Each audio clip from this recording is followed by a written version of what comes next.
জীবনের ৩টি মন্ত্র। ১. অতি আনন্দে কাউকে কথা দিও না। ২. রাগের সময় উত্তর দিও না। ৩. দুঃখের সময় নির্ণয় করো না। যখন কারোর সাথে প্রতিদিন কথা বলার অভ্যেস হয়ে যায়, ঝগড়া করলেও ভালো লাগে, তবুও একটা দিন কথা না বললে খুব কষ্ট হয়। কঠিন হলেও এটাই সত্যি। যখন মানুষের দরকার পড়ে তখন অচেনা কাউকে বন্ধু বানিয়ে নেয়, আর যখন প্রয়োজন শেষ হয়ে যায় তখন অনেক দিনের পুরনো বন্ধুকেও হারিয়ে ফেলে। ৩,০০০ টাকার গিফট দিয়ে হয়তো গার্লফ্রেন্ডকে খুশি করতে পারবেন না, কিন্তু ৩০ টাকা দিয়ে পথের শিশুকে কিছু খাইয়ে দেখুন, খুশি কাকে বলে নিজের চোখেই দেখতে পাবেন। ভাগ্যবতী তো সেই মেয়ে যাকে হারানোর ভয় একটা ছেলে কাঁদে।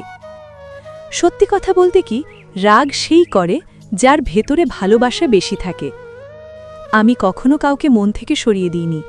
যার মন ভরে গেছে সে নিজের থেকেই সরে গেছে। ধনী আর গরিবের মধ্যে একটাই পার্থক্য, ধনীরা খাবার হজম করার জন্য দৌড়ায় আর গরিবরা খাবার জোগাড় করার জন্য দৌড়ায়। বছর শেষ হতে সময় লাগে ৩৬৫ দিন, মাস শেষ হতে সময় লাগে ৩০ দিন, দিন শেষ হতে সময় লাগে ২৪ ঘন্টা, কিন্তু মানুষের মন বদলাতে ১ সেকেন্ডও সময় লাগে না। আমি খারাপ থাকি অসুবিধা নেই, কিন্তু কারোর খারাপ হোক এটা কখনোই চাই না।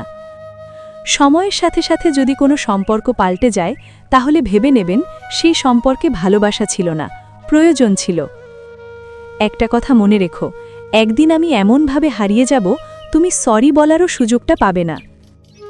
বিশ্বাসটা যখন একবার ভেঙে যায় তখন হাজারটা সত্যি কথাও মূল্যহীন মনে হয়। কিছু কিছু মানুষ এতটা আপন হয়ে যায় যে মাঝে মাঝে ভয় লাগে, যদি ছেড়ে যায় তাহলে আমার কি হবে। খাবার যতই দামি হোক, পচে গেলে যেমন তার কোনো দাম থাকে না, তেমনি একটা মানুষ যতই শিক্ষিত হোক, মনুষ্যত্ব না থাকলে তার কোনো দাম থাকে না। কোথাও গেলে বেশি দিন থাকতে নেই, তাতে সম্মান কমে যায়। করোনাকে দেখুন না, মার্চ মাসে যে সম্মানটা পেত এখন কি আর সে সম্মানটা পায়? ভিডিওটি যদি আপনার মন ছুঁয়ে যায় তবে অবশ্যই একটি লাইক করবেন এবং আপনার মূল্যবান মতামত কমেন্ট করে জানাবেন। প্রিয়জনদের সাথে ভিডিওটি শেয়ার করতে ভুলবেন না। এরকম আরও হৃদয়স্পর্শী এবং মোটিভেশনাল ভিডিও পেতে আব্দুল স্টুডিও চ্যানেলটি সাবস্ক্রাইব করে পাশে থাকা বেল আইকনটি প্রেস করে রাখুন। ধন্যবাদ। সুস্থ থাকবেন, ভালো থাকবেন।